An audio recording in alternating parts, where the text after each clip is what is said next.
옛날 옛적 조선 후기, 어느 추운 겨울밤이었습니다. 눈보라가 하늘과 땅의 경계를 지워버린 그 밤, 산깃을 끝자락에 자리한 외딴 집 하나가 바람에 흔들리고 있었지요. 그곳엔 과부가 된 마님 한 분이 홀로 살고 계셨는데 남편을 전쟁터에 보낸 지 벌써 9해가 지나도록 검은 치마저고리만 입고 지내던 분이었습니다. 그때였습니다. 별채 대문을 두드리는 소리가 들려왔습니다. 마님은 깜짝 놀라 바느질하던 손을 멈추고 귀를 기울였습니다. 남편이 죽은 뒤로는 제삿날 오라비가 찾아오는 것 말고는 아무도 이 집을 찾지 않았거든요. 누구시오? 마님이 떨리는 목소리로 물었습니다. 소인은 길 잃은 나그네요입니다. 하룻밤만 처마 밑에서 추위를 피하게 해주시면 고맙겠소이다. 문밖에서 들려오는 목소리는 젊은 사내의 것이었습니다. 마님은 가슴이 두근거렸지요. 과부가 된 뒤로 남정네 그림자도 허용하지 않겠다고 다짐했던 자신이었는데 이상하게도 그 목소리에는 거부할 수 없는 무언가가 있었습니다.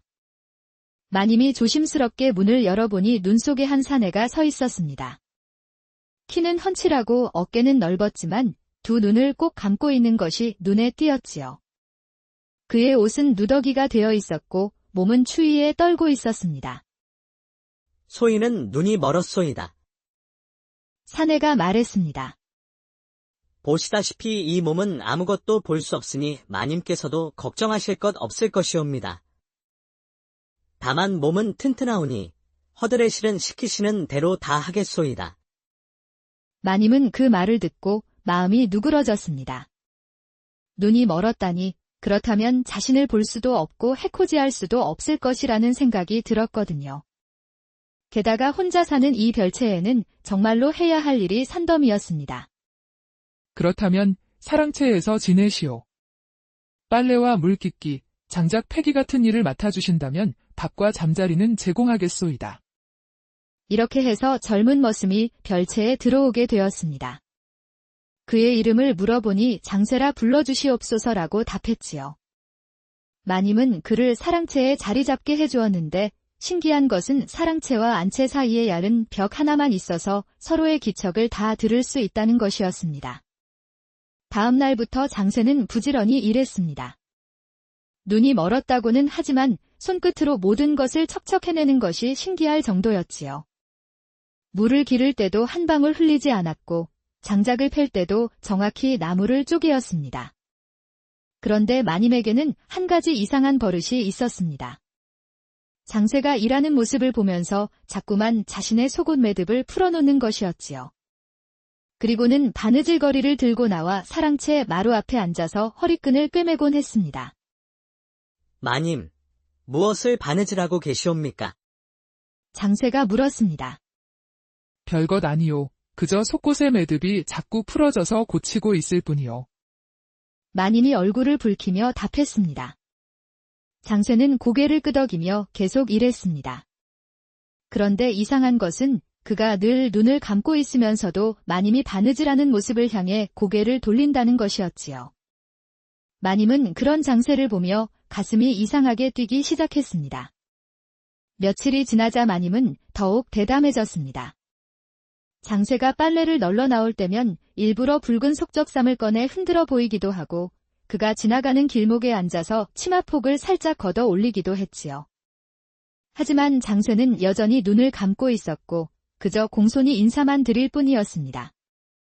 그러던 어느 날 저녁, 마님이 마루에 앉아 붉은 실로 숫꽃을 꿰매고 있는데 장세가 따뜻한 술을 데워서 가져왔습니다. 마님, 추운 날씨에 바느질하시느라 고생이 많으시옵니다. 이 술이나 한 잔 드시옵소서.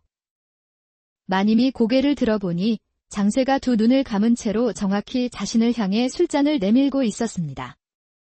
그 순간 마님의 마음속에 묘한 의심이 스며들기 시작했지요. 그날 밤부터 마님의 마음은 복잡해졌습니다. 혼자 누워서 이불을 뒤척이며 생각에 잠겼지요. 내가 미쳤나 보다. 눈먼 머슴한테 이런 마음을 품고 있다니. 하지만 아무리 스스로를 다독여봐도 장세를 향한 마음은 날이 갈수록 커져만 갔습니다. 마님은 점점 더 참을 수 없게 되었습니다. 낮에는 일부러 자신의 속적삼을 뜯어놓고는 그것을 바느질하며 장쇠가 있는 사랑채 마루 앞에 앉곤 했지요. 붉은 명주실로 술을 놓기도 하고 때로는 하얀 모시실로 섬세한 무늬를 새기기도 했습니다. 장쇠야, 마님이 어느 날 조심스럽게 불렀습니다. 네, 마님. 무엇을 도와드릴까요? 내가 눈이 멀었다고 했는데 정말 아무것도 보이지 않느냐?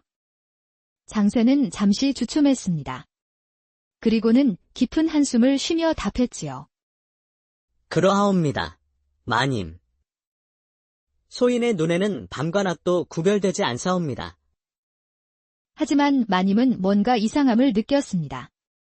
장쇠가 물을 길어올 때 우물 위치를 정확히 찾아가는 것도 빨래를 넣을 때 줄의 높이를 정확히 맞추는 것도 모두 신기했거든요. 게다가 자신이 바느질할 때면 어김없이 그쪽으로 고개를 돌리는 것 또한 의심스러웠습니다.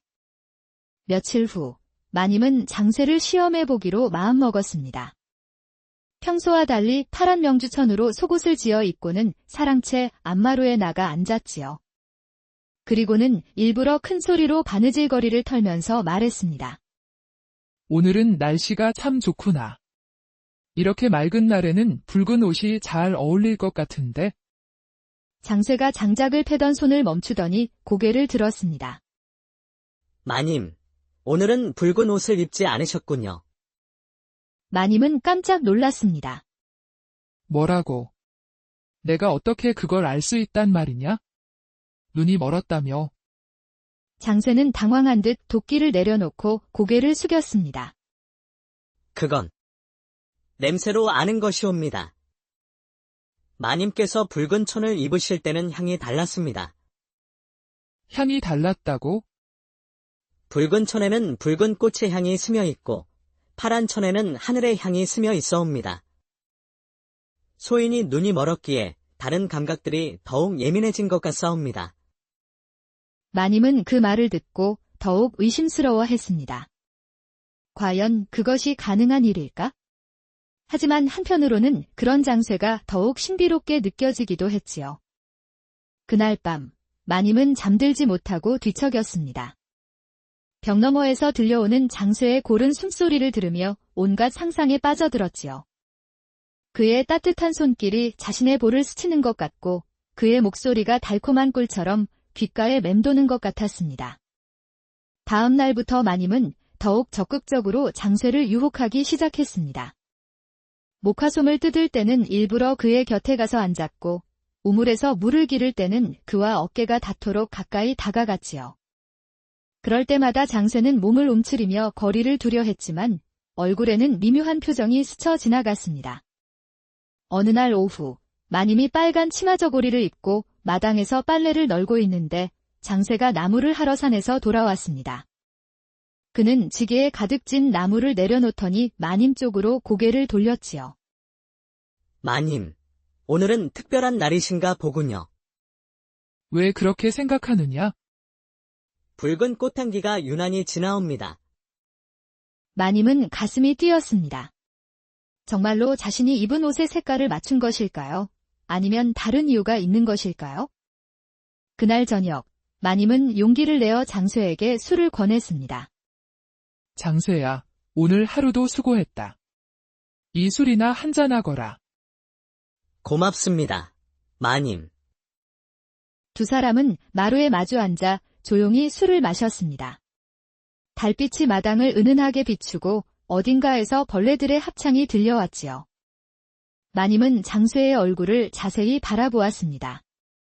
감긴 눈꺼풀 아래로 긴 속눈썹이 드리워져 있고 코는 오뚝했으며 입술은 마치 새벽 이슬을 머금은 꽃잎처럼 붉었습니다. 장쇠야, 마님이 떨리는 목소리로 불렀습니다. 네, 마님. 너는 나를 어떻게 생각하느냐? 장쇠는 한참 동안 말이 없었습니다. 그리고는 천천히 입을 열었지요. 마님은 소인에게는 너무 높은 분이십니다. 감히 어떤 생각을 품을 수도 없... 그게 아니라 마님이 말을 잇지 못했습니다. 차마 자신의 마음을 직접 말할 수는 없었거든요. 그때 갑자기 장쇠가 고개를 들더니 마님을 정면으로 바라보았습니다. 감겨있던 눈이 살짝 떠지는 것 같았지만 워낙 어둠 속이라 마님도 확실히 볼 수는 없었지요. 마님, 장쇠가 속삭이듯 말했습니다. 소인이 정말 눈이 멀었다고 생각하십니까? 마님의 마음은 그날 밤 이후로 더욱 복잡해졌습니다. 장쇠의 마지막 말이 계속 귓가에 맴돌았거든요. 소인이 정말 눈이 멀었다고 생각하십니까? 과연 그것이 무슨 뜻이었을까? 며칠이 지나면서 동네에서는 이상한 소문이 돌기 시작했습니다. 장터에 나간 안악들이 수군거리는 소리가 마님의 귀에까지 들려왔지요. 별채에 사는 과부 마님 말이야. 아, 그 젊은 머슴과 함께 사는. 그런데 그 머슴이 눈이 멀었다면서 마님보다 더 눈치가 빠르지 뭐야? 어머, 그게 무슨 소리야? 밤마다 빨래를 다시 적신다 하더라. 그것도 붉은 치마 골라서 말이야. 안악들의 수군거림은 점점 더 노골적이 되어갔습니다. 심지어 동네 아이들까지도 별채 담장 너머로 고개를 내밀며 장쇠와 마님이 나란히 앉아있는 모습을 보고는 깔깔거리곤 했지요. 과부 마님이 눈먼 머슴이랑 무슨 일을 꾸미고 있대. 정말. 어떤 일인데? 몰라. 어른들이 수군수군거리기만 해. 이런 소문들이 마침내 마님의 오랍이 귀에까지 들어가게 되었습니다. 지방 수령의 종친이었던 그는 체면과 명예를 무엇보다 중시하는 인물이었지요. 그는 분노에 차서 곧바로 별채로 달려왔습니다. 이리 나오너라. 오라비가 마당에 들어서자마자 소리를 질렀습니다. 부끄러운 줄 알아라. 과부 체면의 머슴과 무슨 짓거리냐. 마님은 깜짝 놀라 바느질하던 손을 멈췄습니다. 오라비의 얼굴이 뻘겋게 달아올라 있었지요. 오라버님, 무슨 말씀을... 무슨 말이냐고.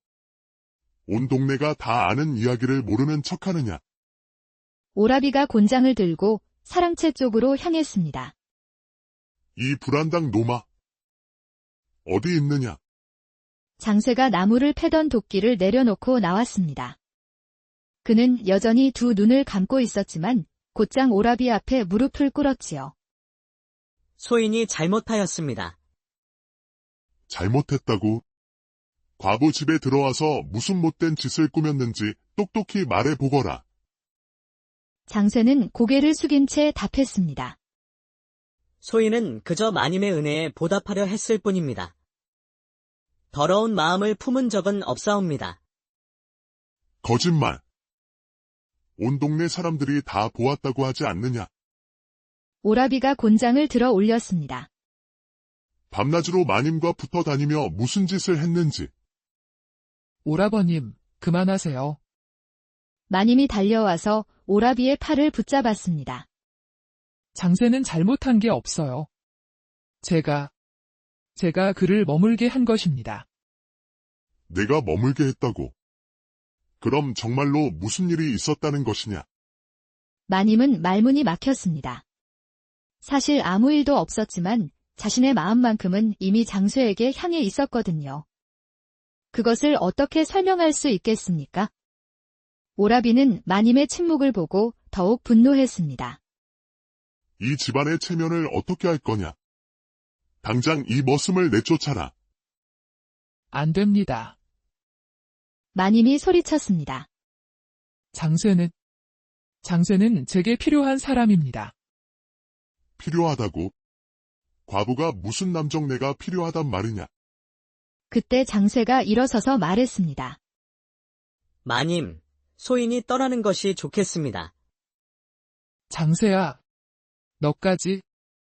소인이 있는 한 마님께 누가 될 뿐입니다. 장쇠가 깊이 허리를 숙였습니다. 지금까지 신세를 많이 졌습니다. 장쇠는 말없이 사랑채로 들어가서 자신의 짐을 챙기기 시작했습니다. 너덜너덜한 보따리 하나와 낡은 갓 하나가 전부였지요. 마님은 그런 장쇠의 모습을 보며 가슴이 찢어지는 것 같았습니다. 장쇠야, 정말 가야만 하느냐? 장쇠는 고개를 끄덕였습니다. 그리고는 마님에게 마지막 인사를 드렸지요. 마님께서 베풀어 주신 은혜, 평생 잊지 않겠습니다. 그럼 어디로 갈 작정이냐? 산 너머 토굴이 하나 있다고 들었습니다. 그곳에서 혼자 지낼 생각입니다. 마님은 눈물이 핑 돌았습니다. 하지만 오라비 앞에서 울 수는 없었지요. 장쇠가 보따리를 메고 대문을 나서려는 순간 마님이 뒤에서 불렀습니다. 장쇠야. 장쇠가 돌아보았습니다. 여전히 두 눈은 감고 있었지만 정확히 마님을 향해 고개를 돌렸지요. 눈이 멀었다고 속은 안 보이는 줄 아셨습니까? 장쇠의 입술이 살짝 떨렸습니다. 그리고는 아무 말 없이 돌아서서 눈보라 속으로 사라져 갔습니다. 마님은 한참 동안 그가 사라진 길을 바라보았습니다. 오라비가 뭐라고 타이르는 소리도 들리지 않았지요. 오직 가슴 속에서 무언가가 부서지는 소리만이 울려 퍼졌을 뿐입니다. 그날 밤, 마님은 혼자 남은 별채에서 붉은 속적삼을 끌어안고 밤새 울었습니다. 장쇠의 마지막 말이 계속 귓가에 맴돌았거든요. 눈이 멀었다고 속은 안 보이는 줄 아셨습니까? 며칠이 지났지만 마님의 마음은 조금도 나아지지 않았습니다. 장쇠 없는 별채는 너무도 적막했고 그가 해주던 일들을 혼자서 해내기도 벅찼지요. 무엇보다 그의 따뜻한 목소리와 은은한 채취가 그리워서 견딜 수가 없었습니다. 마님은 결국 참지 못하고 장쇠를 찾아 나섰습니다. 그가 말했던 산 너머 토굴을 찾아서 말이지요. 눈이 녹기 시작한 산길을 따라 오르며 마님은 간절한 마음으로 그의 이름을 불렀습니다. 장쇠야. 장쇠야. 메아리만 돌아올 뿐이었습니다. 해가 저물어 가자 마님은 더욱 조급해졌지요. 이대로 그를 찾지 못하면 어쩌나 하는 두려움이 엄습했습니다. 그때였습니다. 바위 틈새에서 나무를 깎는 소리가 들려왔습니다. 마님은 그 소리를 따라가다가 작은 토굴을 발견했습니다. 토굴 입구에는 장쇠가 앉아 있었지요. 장쇠가 고개를 들었습니다. 여전히 두 눈은 감고 있었지만 마님의 목소리를 듣자 놀란 표정을 지었습니다. 마님, 어찌하여 이런 곳까지? 너를 찾으러 왔다. 마님이 숨을 헐떡이며 말했습니다.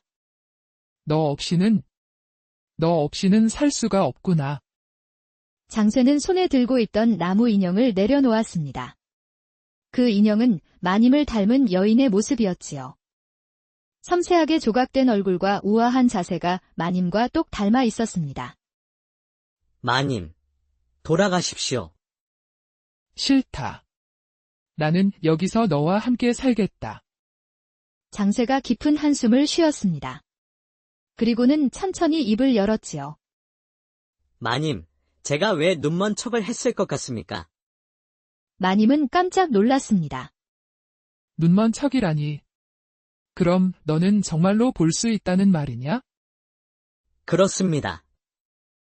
처음에는 말입니다. 장쇠가 천천히 고개를 들어 마님을 바라보았습니다. 그런데 이상한 일이 벌어졌지요.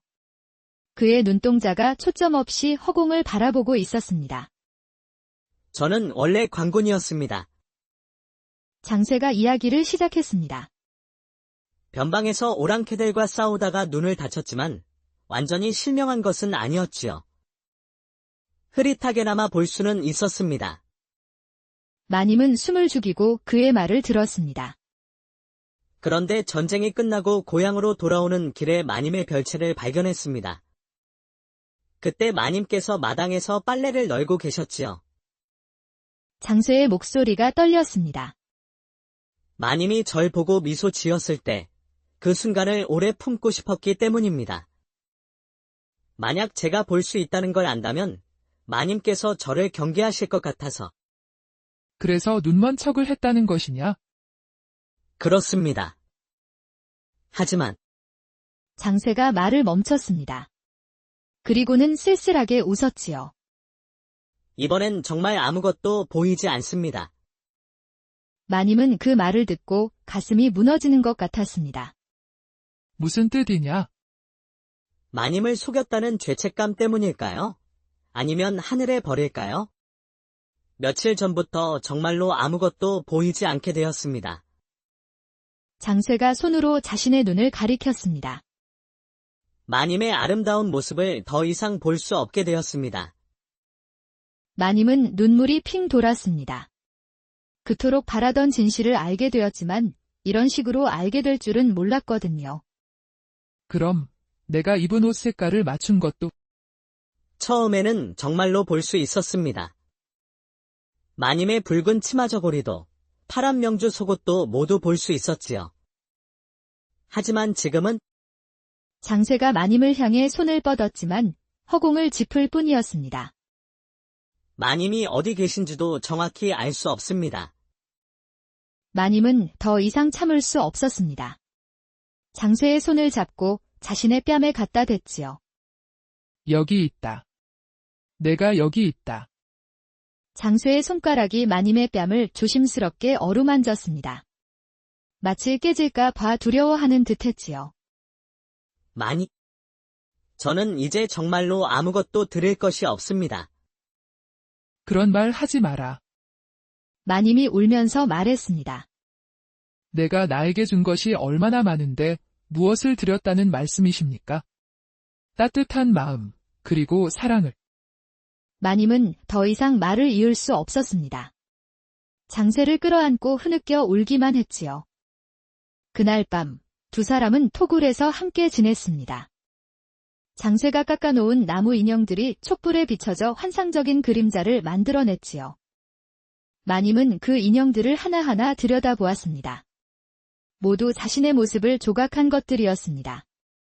이 인형들을 언제 만들었느냐? 마님과 함께 지내던 매일 밤, 기억에 의존해서 조금씩 깎아냈습니다. 마님은 가슴이 뜨거워졌습니다. 자신도 모르는 사이에 장쇠는 이렇게 깊이 자신을 사랑하고 있었던 것이지요. 토굴에서의 하룻밤은 마님에게 꿈 같은 시간이었습니다. 장쇠와 함께 작은 모닥불을 피우고 그가 들려주는 이야기를 들으며 밤을 지새웠지요. 장쇠는 자신의 과거에 대해 더 자세히 이야기해 주었습니다. 저는 어려서부터 눈이 좋았습니다. 장쇠가 모닥불을 바라보며 말했습니다.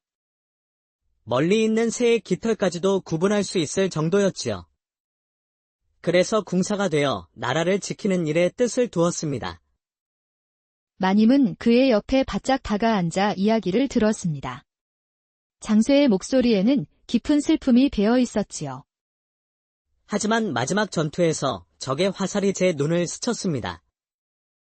다행히 두 눈 모두 잃지는 않았지만 시야가 흐려졌지요. 더 이상 활을 쏠 수 없게 되었습니다. 그래서 고향으로 돌아온 것이냐? 그렇습니다. 하지만 고향에는 돌아갈 곳이 없었습니다.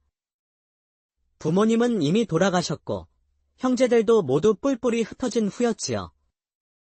장쇠가 마님의 손을 찾아 잡았습니다. 그의 손은 여전히 따뜻했지요. 그러던 중에 마님의 별채를 발견했습니다. 처음 마님을 보았을 때 마치 꿈속의 선녀를 보는 것 같았습니다. 마님은 얼굴이 붉어졌습니다. 자신도 처음 장쇠를 보았을 때 가슴이 두근거렸던 것을 기억했거든요. 마님께서 저를 받아주셨을 때 이렇게 행복할 수가 있을까 싶었습니다. 비록 눈먼 머슴이라는 거짓말을 해야 했지만 왜 진실을 말하지 않았느냐? 장쇠는 한참 동안 말이 없었습니다. 그리고는 깊은 한숨을 쉬며 답했지요. 마님은 너무 고귀한 분이십니다. 저 같은 떠돌이가 감히 마음을 품을 수 있는 분이 아니지요. 그래서 차라리 눈먼 머슴으로 지내면서 마님의 곁에 있는 것만으로도 만족하려 했습니다. 마님은 그 말을 듣고 가슴이 아팠습니다. 자신도 장쇠를 향한 마음을 숨기느라 얼마나 힘들었는지 모르는데 장쇠 역시 같은 마음이었다니. 바보 같은 사람. 나도 너를 좋아했는데?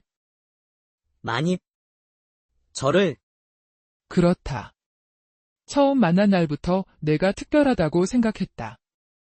마님은 용기를 내어 자신의 마음을 털어놓았습니다. 내가 일하는 모습을 보면서 자꾸만 이상한 마음이 들었다. 그래서 일부러 속옷을 고치며 내 앞에 앉곤 했던 것이다. 장쇠의 얼굴에 미소가 번졌습니다. 그때 마님의 마음을 알고 있었습니다. 하지만 감히 어떻게 할 수가 없었지요. 두 사람은 서로를 바라보며 웃었습니다. 비록 장쇠는 얼굴을 볼 수 없었지만 그녀의 따뜻한 마음은 충분히 느낄 수 있었지요. 그런데 그때 갑자기 장쇠의 표정이 어두워졌습니다. 하지만 마님, 저는 이제 정말로 아무것도 보이지 않습니다. 마님을 지켜드릴 수도 없고 그런 건 중요하지 않다. 마님이 단호하게 말했습니다. 나는 내 눈이 아니라 내 마음을 사랑하는 것이다. 마님은 장쇠의 두 손을 잡고 자신의 가슴에 갖다 댔습니다. 여기 내 마음을 느껴보거라. 장쇠는 마님의 가슴에서 뛰고 있는 심장 소리를 들었습니다. 빠르고 힘차게 뛰는 그 소리가 자신을 향한 사랑의 증거처럼 느껴졌지요. 나는 너와 함께 살고 싶다. 여기서든 어디서든. 안 됩니다. 마님. 마님은 귀한 몸입니다. 이런 누추한 곳에서 지낼 수는 없어요. 누추하다니 너와 함께라면 어디든 궁궐 같을 것이다. 마님은 눈물을 흘리며 장쇠를 끌어안았습니다. 장쇠 역시 마님을 꼭 껴안으며 그녀의 머리카락에 얼굴을 묻었지요. 저도 마님을 사랑합니다. 이 세상 그 무엇보다도. 두 사람은 그렇게 서로를 끌어안고 한참을 있었습니다. 토굴 밖에서는 바람이 불어와 나무들이 바스락거렸고 멀리서 부엉이 소리가 들려왔지요. 다음 날 새벽, 마님은 장쇠에게 말했습니다. 나는 별채로 돌아가겠다. 하지만 너도 함께 가야 한다. 마님, 그럴 수는 없습니다. 마님의 오라비께서 오라비는 내가 설득하겠다. 너 없이는 살 수 없다고 분명히 말하겠다. 장쇠는 마님의 의지가 단단함을 느꼈습니다. 하지만 여전히 걱정이 되었지요. 정말 괜찮을까요? 괜찮다. 우리가 서로 사랑한다는 것을 알게 된 이상 더 이상 숨길 필요가 없다. 마님은 토굴에 있던 나무 인형 하나를 가져갔습니다. 자신을 닮은 그 인형이 장쇠의 정성스러운 마음을 담고 있다고 생각했거든요. 하지만 별채로 돌아온 마님을 기다리고 있던 것은 예상치 못한 현실이었습니다. 별채로 돌아온 마님은 깜짝 놀랐습니다. 오라비가 하인들을 데리고 와서 장쇠의 짐을 모두 치우고 있었거든요. 사랑채는 이미 텅 비어 있었고 마당에는 장쇠가 쓰던 도구들이 내다 버려져 있었지요. 오라버님, 이게 무슨 일이십니까? 내가 어디 갔었는지는 묻지 않겠다. 하지만 이제 정신을 차려라. 나는 이미 너를 위해 새로운 혼처를 알아봤다. 마님은 가슴이 철렁 내려앉았습니다. 혼처라니요. 김진사 댁 둘째 아들이다. 나이는 넘었지만 인품이 후덕하고 재산도 넉넉하다. 과부인 너에게는 더할 나위 없는 좋은 인연이다. 안 됩니다. 저는 다른 사람을 사랑합니다. 오라비의 얼굴이 벌겋게 달아올랐습니다. 다른 사람이라니? 설마 그 머슴을 말하는 것이냐? 마님은 고개를 끄덕였습니다. 그렇습니다. 저는 장쇠를 사랑합니다. 미쳤구나. 정말 미쳤어. 양반 가문 마님이 머슴을 사랑한다니 이런 수치스러운 일이 어디 있느냐? 신분이 무엇이 중요합니까? 마음이 중요한 것 아닙니까? 마음이라고. 그런 것은 사치다. 내가 지켜야 할 것은 집안의 명예와 체면이다. 마님은 눈물을 흘리며 오라비에게 애원했습니다. 오라버님, 제발 한 번만 이해해 주세요. 저는 정말로 장쇠를 사랑합니다.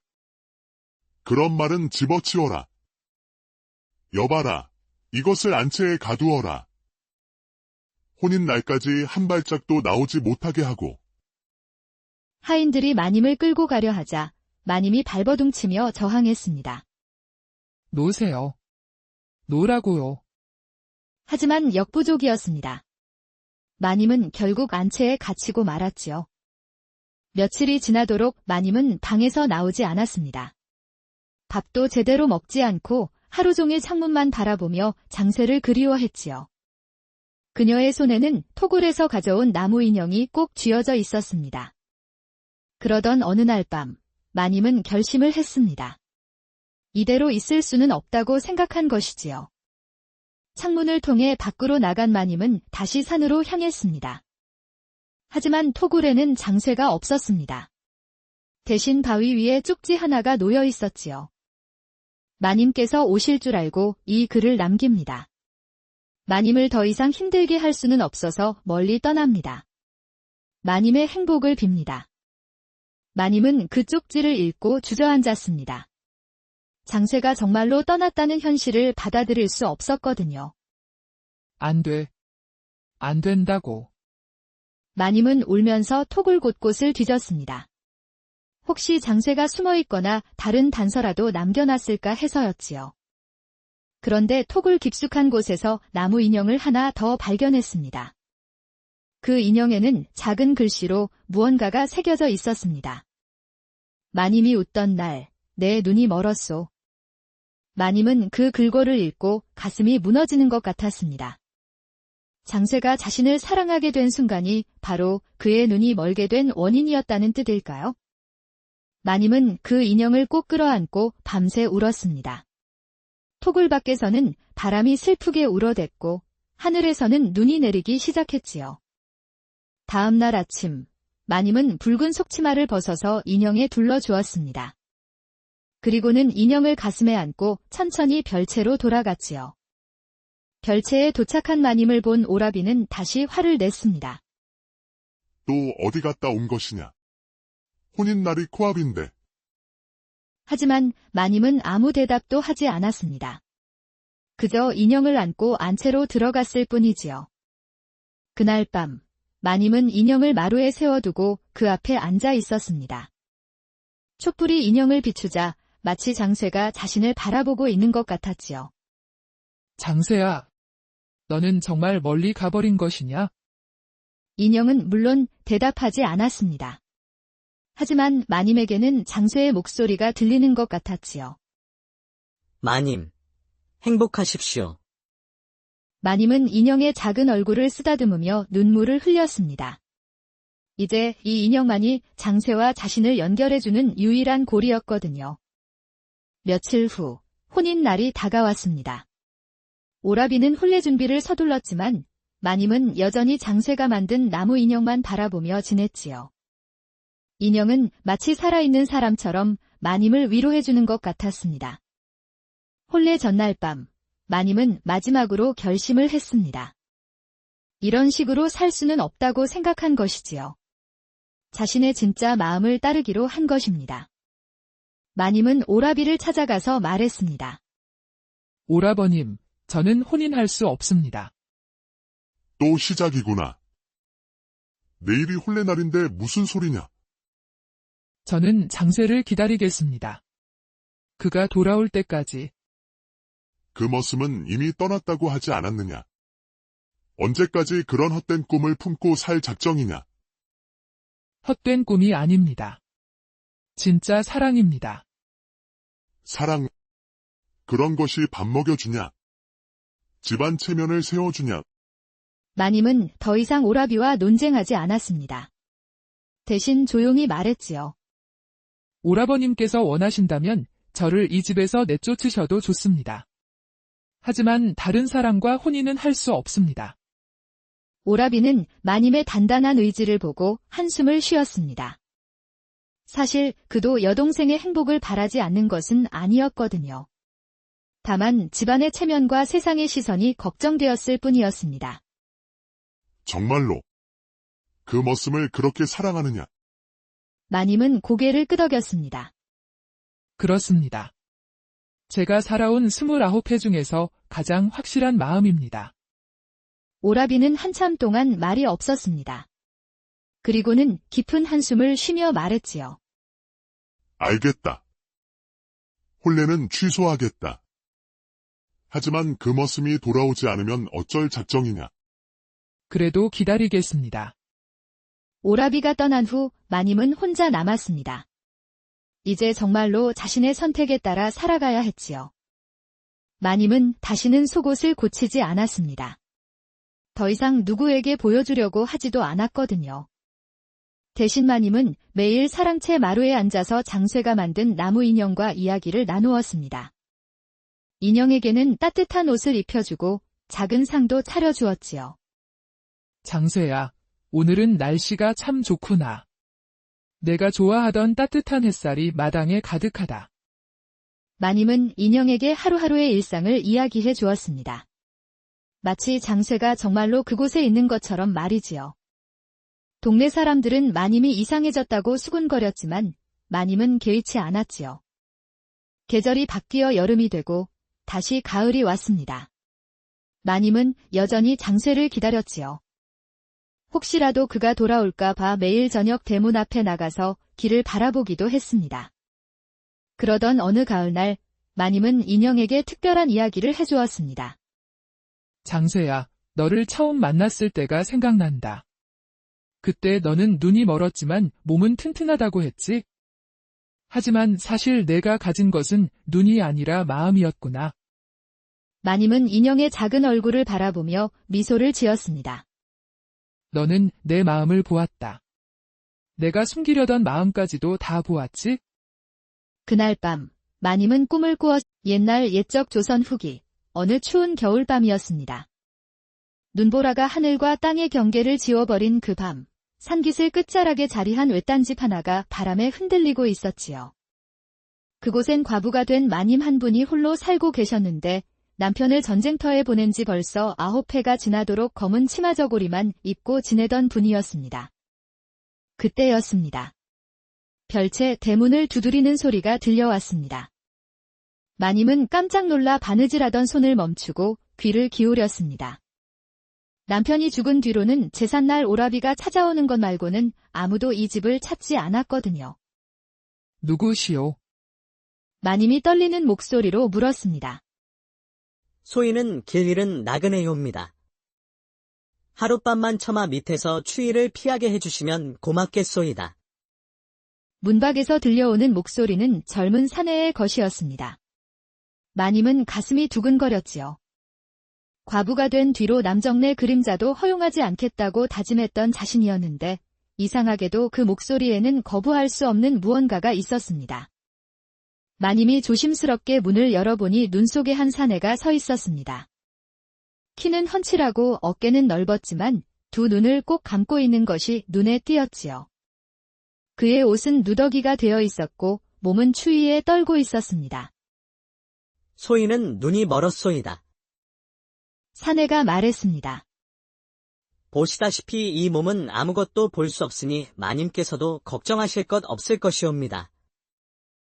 다만 몸은 튼튼하오니 허들의 실은 시키시는 대로 다 하겠소이다. 마님은 그 말을 듣고 마음이 누그러졌습니다. 눈이 멀었다니 그렇다면 자신을 볼 수도 없고 해코지할 수도 없을 것이라는 생각이 들었거든요. 게다가 혼자 사는 이 별채에는 정말로 해야 할 일이 산더미였습니다. 그렇다면 사랑채에서 지내시오. 빨래와 물 깃기, 장작 패기 같은 일을 맡아주신다면 밥과 잠자리는 제공하겠소이다. 이렇게 해서 젊은 머슴이 별채에 들어오게 되었습니다. 그의 이름을 물어보니 장쇠라 불러주시옵소서라고 답했지요. 마님은 그를 사랑채에 자리 잡게 해주었는데 신기한 것은 사랑채와 안채 사이에 얇은 벽 하나만 있어서 서로의 기척을 다 들을 수 있다는 것이었습니다. 다음 날부터 장쇠는 부지런히 일했습니다. 눈이 멀었다고는 하지만 손끝으로 모든 것을 척척 해내는 것이 신기할 정도였지요.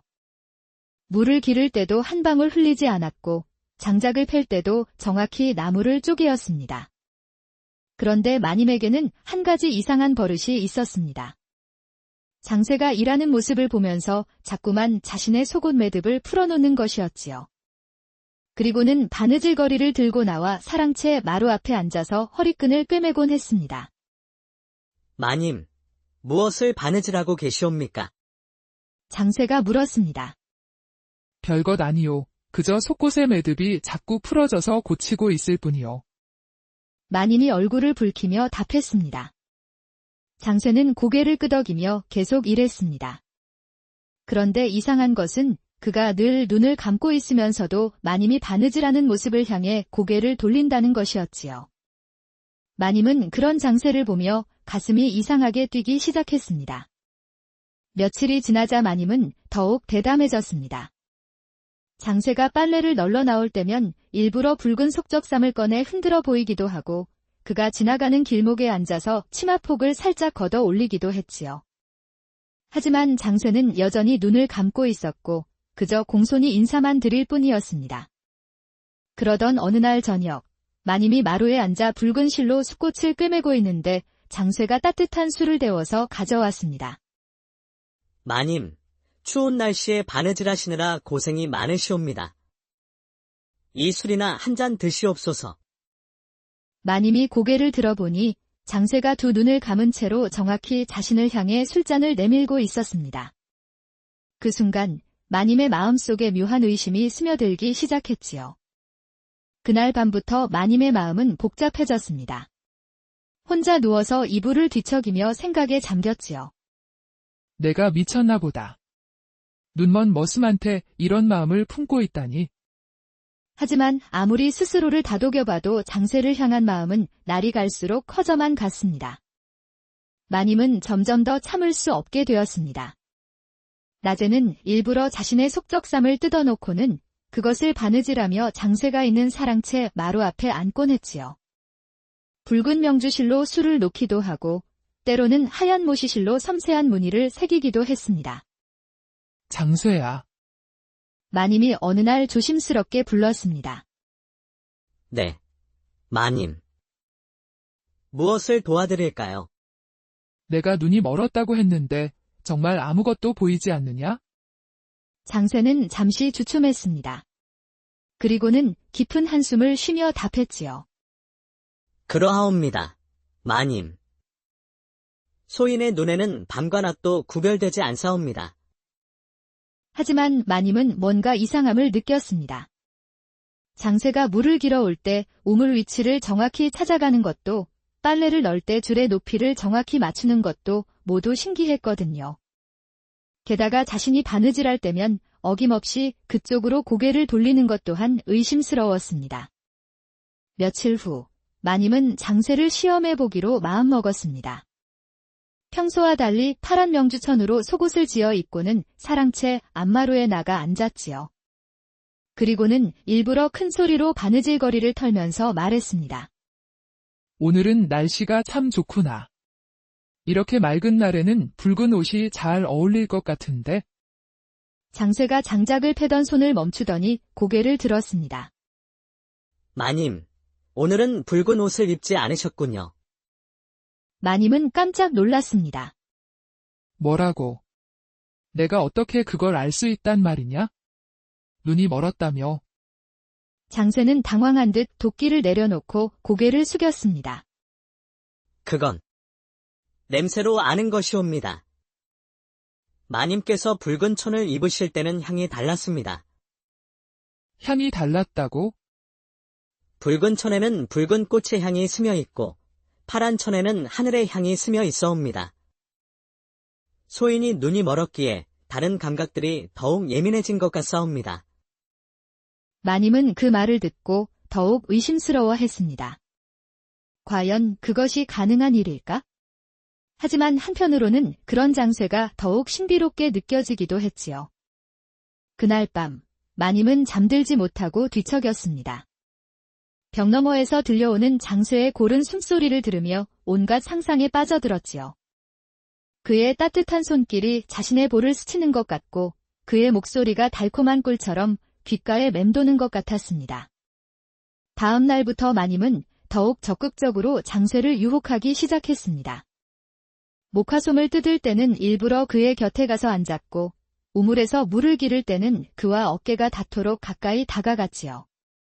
그럴 때마다 장세는 몸을 움츠리며 거리를 두려 했지만 얼굴에는 미묘한 표정이 스쳐 지나갔습니다. 어느 날 오후, 마님이 빨간 치마 저고리를 입고 마당에서 빨래를 널고 있는데 장세가 나무를 하러 산에서 돌아왔습니다. 그는 지게에 가득 찐 나무를 내려놓더니 마님 쪽으로 고개를 돌렸지요. 마님, 오늘은 특별한 날이신가 보군요. 왜 그렇게 생각하느냐? 붉은 꽃향기가 유난히 지나옵니다. 마님은 가슴이 뛰었습니다. 정말로 자신이 입은 옷의 색깔을 맞춘 것일까요? 아니면 다른 이유가 있는 것일까요? 그날 저녁, 마님은 용기를 내어 장쇠에게 술을 권했습니다. 장쇠야, 오늘 하루도 수고했다. 이 술이나 한잔하거라. 고맙습니다. 마님. 두 사람은 마루에 마주 앉아 조용히 술을 마셨습니다. 달빛이 마당을 은은하게 비추고 어딘가에서 벌레들의 합창이 들려왔지요. 마님은 장쇠의 얼굴을 자세히 바라보았습니다. 감긴 눈꺼풀 아래로 긴 속눈썹이 드리워져 있고 코는 오뚝했으며 입술은 마치 새벽 이슬을 머금은 꽃잎처럼 붉었습니다. 장쇠야, 마님이 떨리는 목소리로 불렀습니다. 네. 마님. 너는 나를 어떻게 생각하느냐? 장쇠는 한참 동안 말이 없었습니다. 그리고는 천천히 입을 열었지요. 마님은 소인에게는 너무 높은 분이십니다. 감히 어떤 생각을 품을 수도 없... 그게 아니라 마님이 말을 잇지 못했습니다. 차마 자신의 마음을 직접 말할 수는 없었거든요. 그때 갑자기 장쇠가 고개를 들더니 마님을 정면으로 바라보았습니다. 감겨있던 눈이 살짝 떠지는 것 같았지만 워낙 어둠 속이라 마님도 확실히 볼 수는 없었지요. 마님. 장쇠가 속삭이듯 말했습니다. 소인이 정말 눈이 멀었다고 생각하십니까? 마님의 마음은 그날 밤 이후로 더욱 복잡해졌습니다. 장쇠의 마지막 말이 계속 귓가에 맴돌았거든요. 소인이 정말 눈이 멀었다고 생각하십니까? 과연 그것이 무슨 뜻이었을까? 며칠이 지나면서 동네에서는 이상한 소문이 돌기 시작했습니다. 장터에 나간 안악들이 수군거리는 소리가 마님의 귀에까지 들려왔지요. 별채에 사는 과부 마님 말이야. 아, 그 젊은 머슴과 함께 사는. 그런데 그 머슴이 눈이 멀었다면서 마님보다 더 눈치가 빠르지 뭐야? 어머, 그게 무슨 소리야? 밤마다 빨래를 다시 적신다 하더라. 그것도 붉은 치마 골라서 말이야. 안악들의 수군거림은 점점 더 노골적이 되어갔습니다.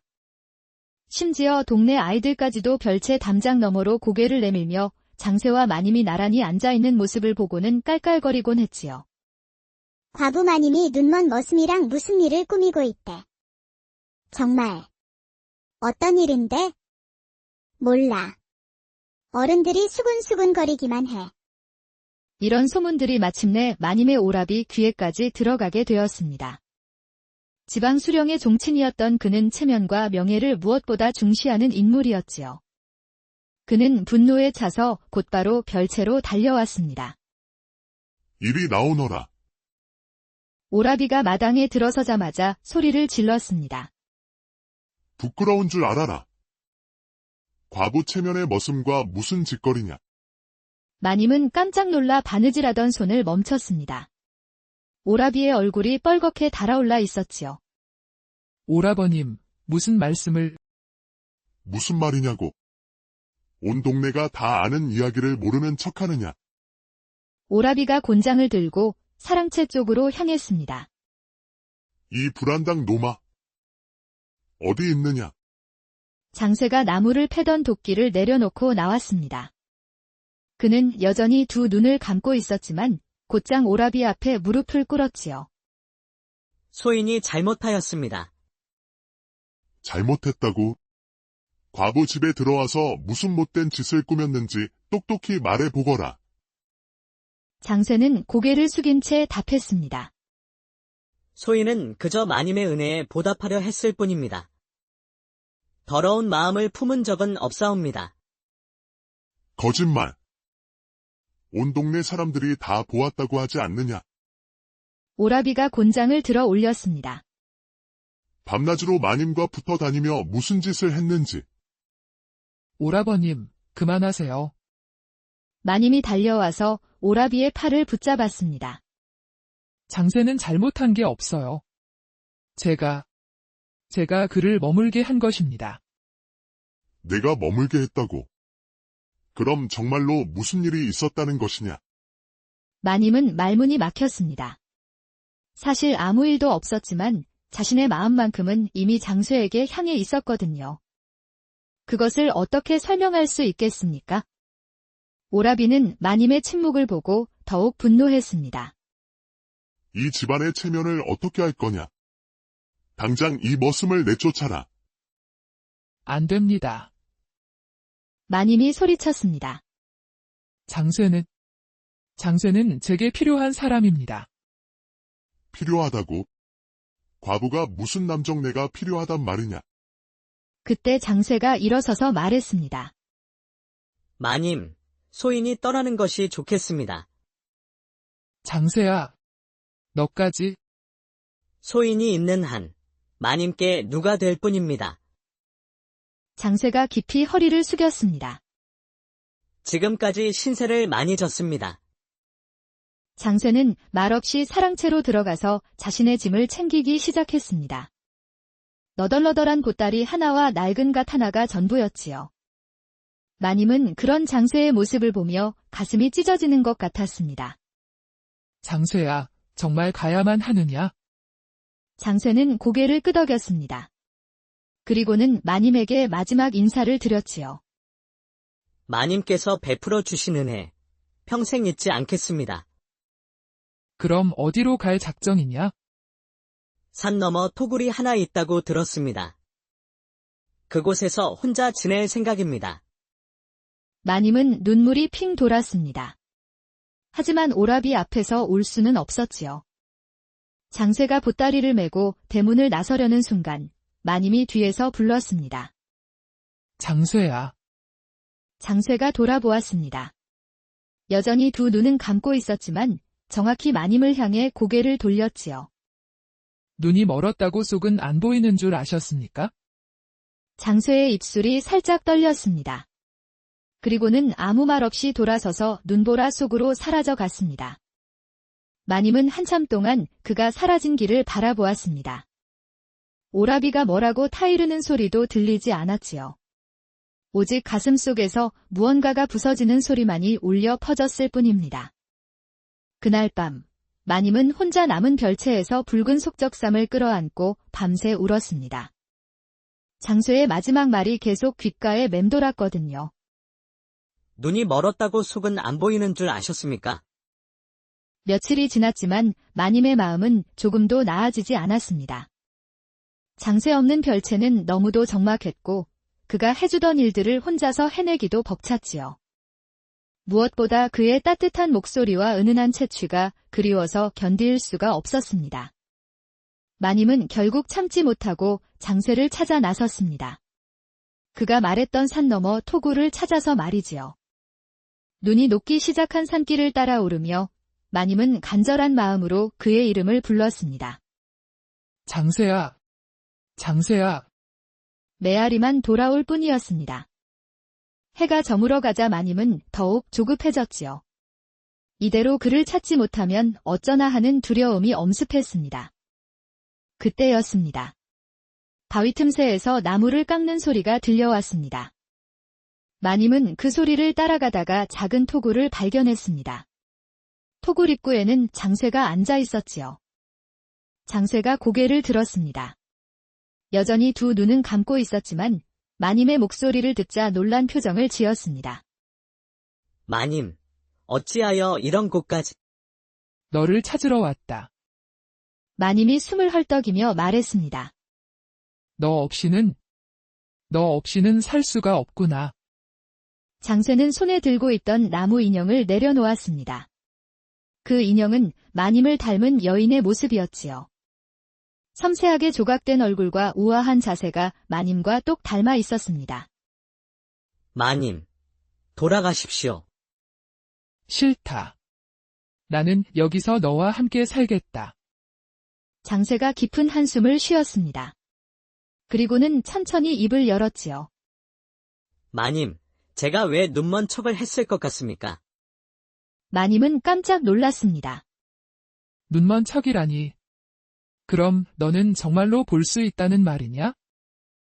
그렇습니다. 처음에는 말입니다. 장세가 천천히 고개를 들어 마님을 바라보았습니다. 그런데 이상한 일이 벌어졌지요. 그의 눈동자가 초점 없이 허공을 바라보고 있었습니다. 저는 원래 관군이었습니다. 장세가 이야기를 시작했습니다. 변방에서 오랑캐들과 싸우다가 눈을 다쳤지만 완전히 실명한 것은 아니었지요. 흐릿하게나마 볼 수는 있었습니다. 마님은 숨을 죽이고 그의 말을 들었습니다. 그런데 전쟁이 끝나고 고향으로 돌아오는 길에 마님의 별채를 발견했습니다. 그때 마님께서 마당에서 빨래를 널고 계셨지요. 장세의 목소리가 떨렸습니다. 마님이 절 보고 미소 지었을 때 그 순간을 오래 품고 싶었기 때문입니다. 만약 제가 볼 수 있다는 걸 안다면 마님께서 저를 경계하실 것 같아서. 그래서 눈먼 척을 했다는 것이냐? 그렇습니다. 하지만 장세가 말을 멈췄습니다. 그리고는 쓸쓸하게 웃었지요. 이번엔 정말 아무것도 보이지 않습니다. 마님은 그 말을 듣고 가슴이 무너지는 것 같았습니다. 무슨 뜻이냐? 마님을 속였다는 죄책감 때문일까요? 아니면 하늘에 버릴까요?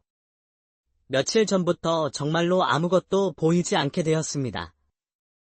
장세가 손으로 자신의 눈을 가리켰습니다. 마님의 아름다운 모습을 더 이상 볼 수 없게 되었습니다.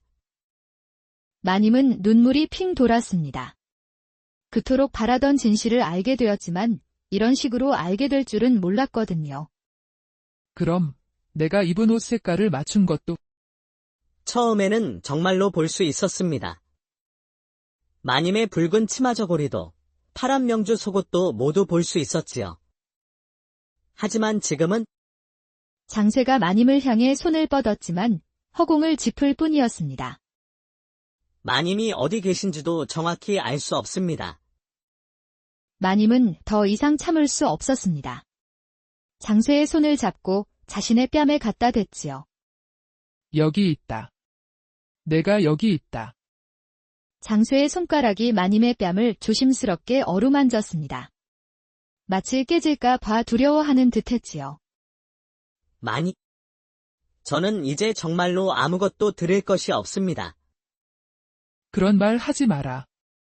마님이 울면서 말했습니다. 내가 나에게 준 것이 얼마나 많은데 무엇을 드렸다는 말씀이십니까? 따뜻한 마음, 그리고 사랑을. 마님은 더 이상 말을 이을 수 없었습니다. 장세를 끌어안고 흐느껴 울기만 했지요. 그날 밤, 두 사람은 토굴에서 함께 지냈습니다. 장세가 깎아놓은 나무 인형들이 촛불에 비춰져 환상적인 그림자를 만들어냈지요. 마님은 그 인형들을 하나하나 들여다보았습니다. 모두 자신의 모습을 조각한 것들이었습니다. 이 인형들을 언제 만들었느냐? 마님과 함께 지내던 매일 밤, 기억에 의존해서 조금씩 깎아냈습니다. 마님은 가슴이 뜨거워졌습니다. 자신도 모르는 사이에 장세는 이렇게 깊이 자신을 사랑하고 있었던 것이지요. 토굴에서의 하룻밤은 마님에게 꿈 같은 시간이었습니다. 장세와 함께 작은 모닥불을 피우고 그가 들려주는 이야기를 들으며 밤을 지새웠지요. 장세는 자신의 과거에 대해 더 자세히 이야기해 주었습니다. 저는 어려서부터 눈이 좋았습니다. 장세가 모닥불을 바라보며 말했습니다. 멀리 있는 새의 깃털까지도 구분할 수 있을 정도였지요. 그래서 궁사가 되어 나라를 지키는 일에 뜻을 두었습니다. 마님은 그의 옆에 바짝 다가앉아 이야기를 들었습니다. 장세의 목소리에는 깊은 슬픔이 배어 있었지요. 하지만 마지막 전투에서 적의 화살이 제 눈을 스쳤습니다. 다행히 두 눈 모두 잃지는 않았지만 시야가 흐려졌지요. 더 이상 활을 쏠 수 없게 되었습니다. 그래서 고향으로 돌아온 것이냐? 그렇습니다. 하지만 고향에는 돌아갈 곳이 없었습니다.